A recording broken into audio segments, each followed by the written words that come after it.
Varicose veins కి సరైన చికిత్స కోసం సంప్రదించండి ఎవిస్ హాస్పిటల్. నమస్కారం, సుమన్ టీవీకి స్వాగతం. ఈ 2025 జనవరి 29న మౌని అమావాస్య రానుంది. ఈ మౌని అమావాస్యనే చొళంగి అమావాస్య అని కూడా అంటారు. ఏమిటి ఈ మౌని అమావాస్య యొక్క ప్రత్యేకత, ఈ రోజు పాటించవలసినటువంటి విధి విధానాలండి, ఈ విషయాలను తెలియజేసేందుకు మనతో పాటు ఉన్నారు ప్రముఖ జ్యోతిష శాస్త్ర పండితులు, శ్రీచక్ర పీఠ వ్యవస్థాపకులు బ్రహ్మశ్రీ ప్రదీప్ జోషి గారు మనతో పాటు ఉన్నారు. గురుగారిని అడిగి మరిన్ని విషయాలు తెలుసుకుందాం. గురుగారు నమస్కారం. శ్రీమాత్రే నమః. గురుగారు, అమావాస్యల్లోని ఈ చొళంగి అమావాస్య చాలా ప్రత్యేకమైనదిగా చెప్తారు. ఏంటి ఈ అమావాస్య యొక్క ప్రత్యేకత? శ్రీ గురుభ్యో నమః. శ్రీమాత్రే నమః. అచింత్య వ్యక్త రూపాయ నిర్గుణాయ గుణాత్మని సమస్త జగదాధారమూర్తయే బ్రహ్మణే నమః. శ్రీమాత్రే.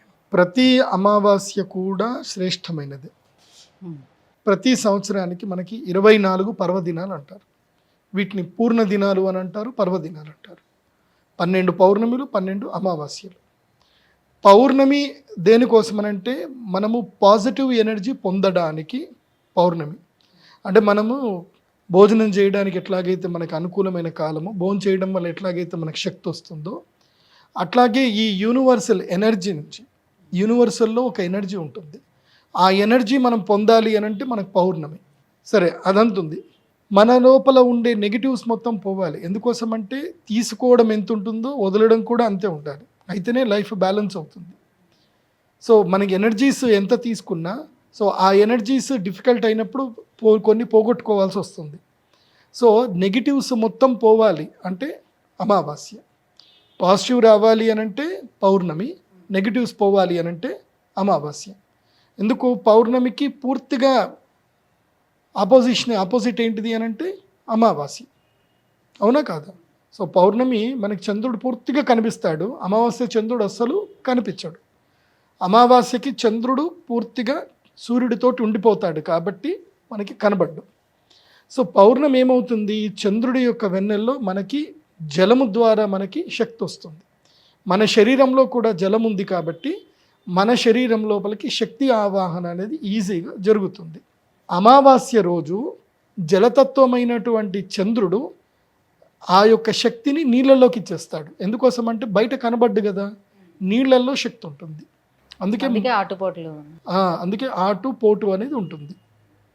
దీని యొక్క వైశిష్ట్యత ప్రకారము మనం అర్థం చేసుకోవాల్సింది ఏంటంటే, అందుకే ప్రతి అమావాస్య రోజు నదీ స్నానం చేయడము, పితృదేవతలకు తర్పణం ఇవ్వడము, తర్వాత అమావాస్య ముఖ్యంగా ఎవరైతే గనక దీక్షాపరులు ఉంటారో అమావాస్య ఉపవాసం ఉంటారు. ఉపవాసం అంటే ఒక పూట తింటారు, ఇంకో పూట తినరు.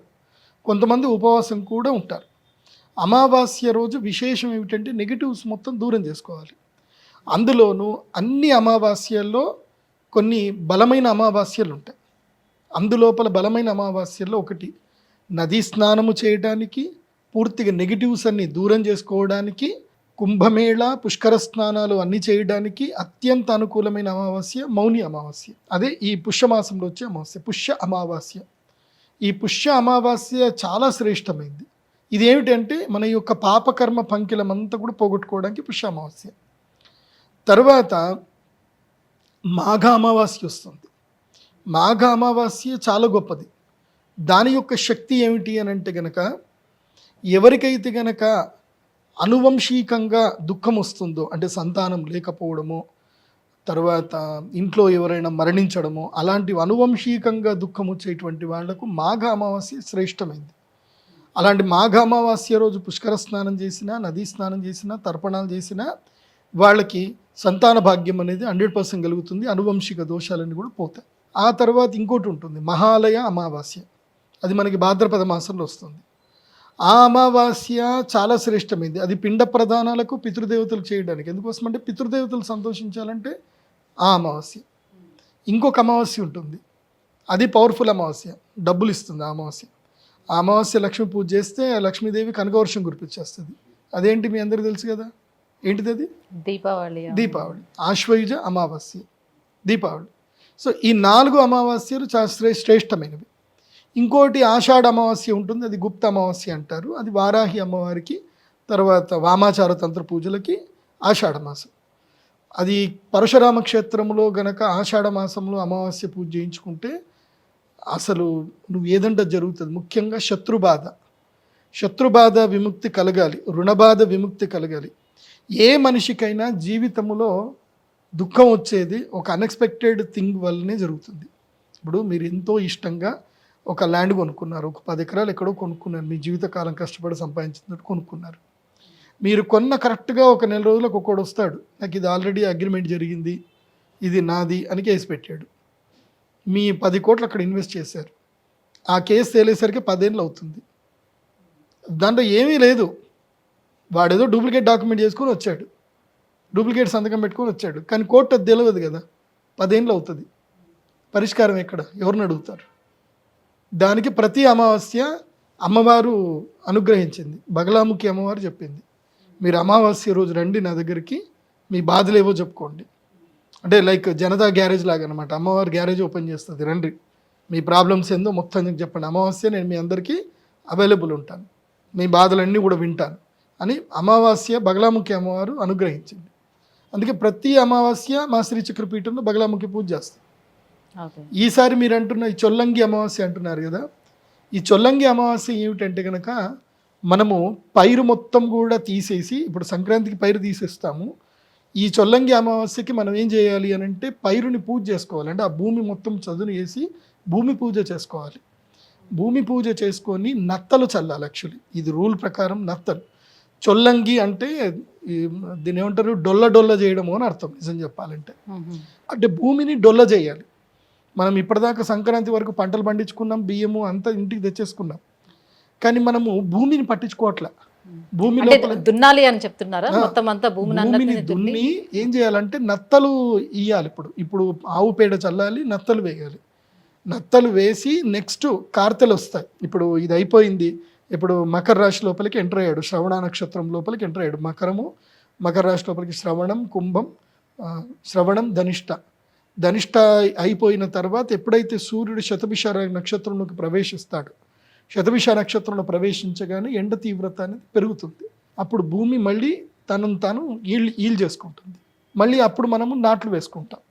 నాట్లు వేసుకొని కొన్ని రోజులు చూసేసరికి టకటక వర్షాలు పడతాయి, ఇంకా పంటలు చక్కగా పెరుగుతాయి. ఇది టైం ఏంటంటే ఈ చొల్లంగి అమావాస్య నుంచి మళ్ళీ మాఘ అమావాస్య వరకు భూమికి రెస్ట్ టైం అన్నమాట. ఇప్పుడు పంటలు వేయకూడదు, భూమికి రెస్ట్ టైం ఇది. ఈ టైంలో ఏం చేయాలంటే భూమిని మొత్తం కూడా వర్మీ కంపోస్ట్ చేసుకోవాలి. ఇది ఒక పద్ధతి. ఏది మన రైతుల ప్రకారం చూసుకుంటే. ఆధ్యాత్మిక ప్రకారంగా చూసుకుంటే ఒక మనిషి తన యొక్క ఆధ్యాత్మిక సాధనకు మౌని అమావాస్య చాలా శ్రేష్టమైంది. మౌని అమావాస్య నుంచి శివరాత్రి వరకు ధ్యానం చేసుకోవాలి, శివ పూజ చేసుకోవాలి, శివ దీక్షలు చేసుకోవాలి, శివ ధ్యానం చేసుకోవాలి. అందుకే ఈ మౌని అమావాస్య 144 సంవత్సరాల తర్వాత మహాకుంభమేళ వస్తుంది మనకి ఇక్కడ ప్రయాగ్రాజ్లో మహాకుంభమేళలో ఈ మౌని అమావాస్య వెళ్ళి స్నానం చేసిన వాళ్ళు అదృష్టవంతులు. ఇంకా వాళ్ళ యొక్క కర్మఫలం అంతా కూడా పోతుంది. ఇంకా 144 సంవత్సరాలంటే ఈ జన్మకి ఇక్కడనే వస్తుంది. మన పిల్లలకు కూడా దొరకదు అదృష్టం. ఇప్పుడు ఎవరెవరైతే పుట్టలేదో పుట్టని వాళ్ళకి ఇంకా దొరకదు అదృష్టం. సో ఆ అదృష్టం మిస్ చేసుకోకండి, అందరూ కూడా వెళ్ళండి, మౌని అమావాస్య రోజు స్నానం చేయండి.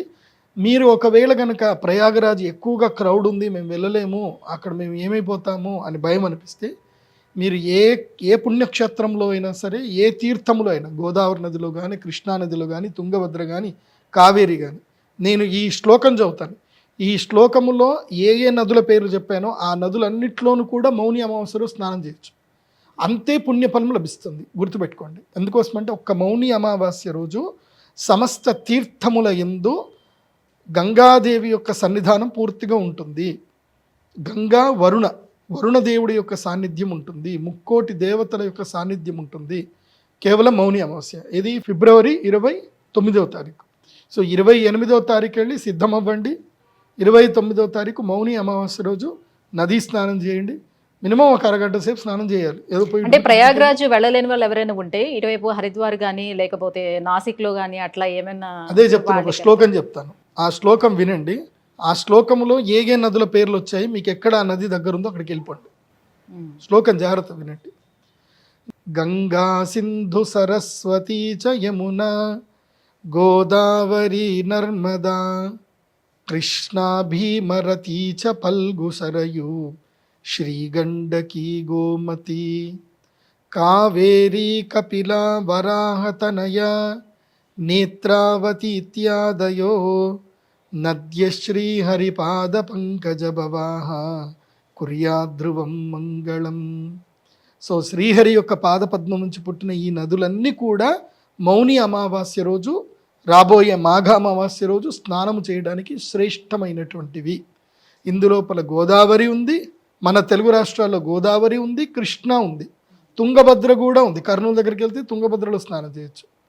ఇంకా అది జరగలేదా, నంద్యాల వెళ్ళండి, మహానందిలో స్నానం చేయండి. మహానంది వెళ్ళండి, అక్కడ మహానంది తీర్థంలో అయినా స్నానం చేయండి. ఈ ఒక్క మౌని అమావాస్య రోజు ఒక కష్టతరమైన ఉపాసన ఉంటుంది.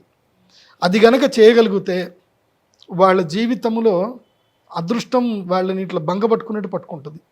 అదేంటి తెలుసా, ఆ వ్రతము తప్పకుండా జీవితకాలం చేయాలి. అదొక నిర్ణయం తీసుకోవాలి ఆ వ్రతం పట్టడానికి. అంటే ఒకసారి స్టార్ట్ చేస్తే ఇంకా జీవితకాలం తీసుకోవాలి. దాన్నే మౌని అమావాస్య అంటారు. మౌనం అంటే ఏంది, మౌనంగా ఉండటం, సైలెంట్గా ఉండడం, కీప్ క్వైట్ అని అర్థం. సో మౌని అమావాస్య రోజు మౌన వ్రతం పట్టాలి.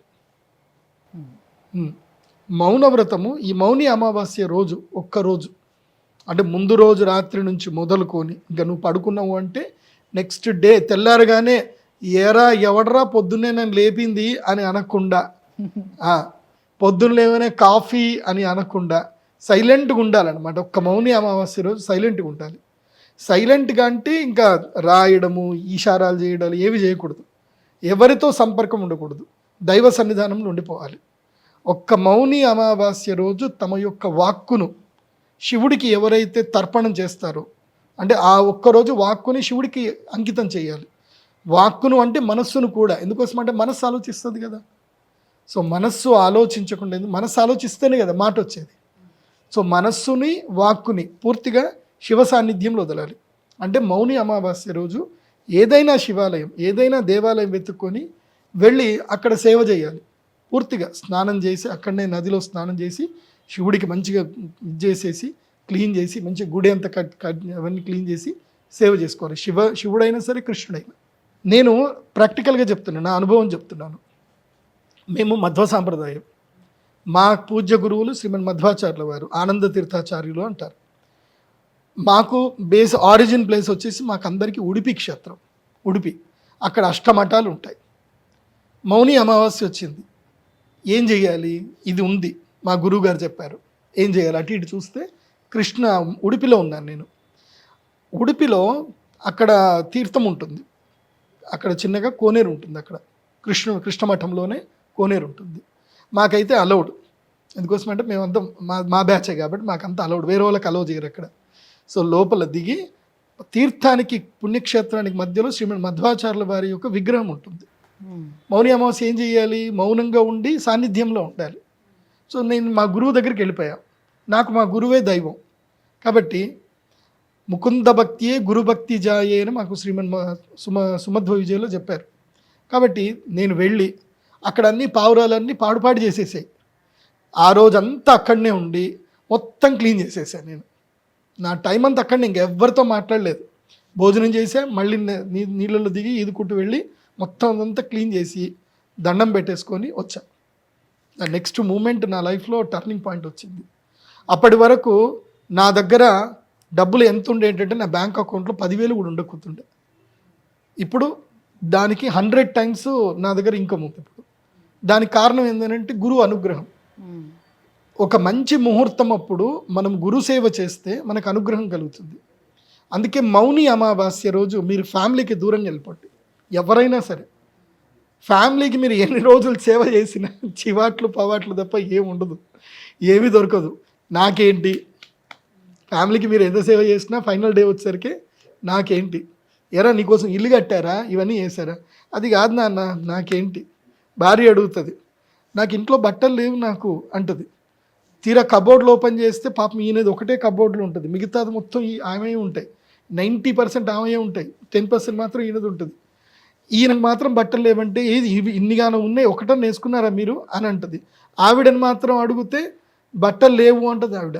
ఇక్కడ ఉన్నాయనంటే అవి నేను వేసుకున్నది మళ్ళీ ఎట్లా వేసుకుంటావు, అది అంతే.